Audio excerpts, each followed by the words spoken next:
بسم الله والصلاة والسلام على رسول الله وعلى آله وصحبه ومن اهتدى بهدي إلى يوم الدين. أما بعد، السلام عليكم ورحمة الله وبركاته. cashirkeena waxaan ku eegi doonaa biidni illaahi alkariim habkaan u furayno file word ah oo hore inoogu jiray computerkeena ayaan eegaynaa qaabkan u furayno inagoo sidaas oo kale raacayna wadooyin kala gedisan ama laba hab oo kala gedisan raacayna. Marka hore waxaan dooranaynaa office button, kadib liiskaas markuu kuu soo baxo waxaad ku dhufanaysaa open, aad ku dhufanaysaa daaqad baa kuu soo baxaysa. daaqadaas ayaad markaa ka dooranaysaa documentigaaga halkuu ku jiro ayaabaad markaa ka dooranaysaa. kadib qaybta bidix ayaad ka dooranaysaa, qaybta midig ayaad ka dooranaysaa documentigaaga laftigiisiad ka dooranaysaa.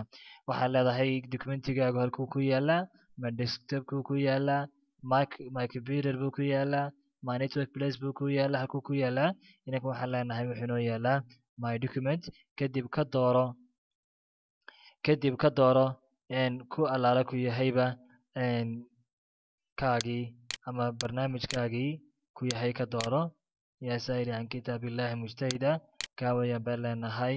open markaad siisid waa uu kuu soo furayaa barnaamijkaagii ama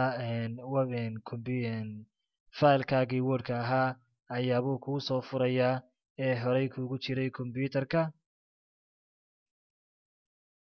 adiga arkaa uu kuu soo furayaa. haddii aad doontidna waxaad isticmaalaysaa waddo yaro ka gaaban controlda haya oo taabo, kadib wuxuu kuu soo saarayaa markaa waddadii oo kale ama sanduuqii hore kale ayuu markaas kuu soo saarayaa. haddii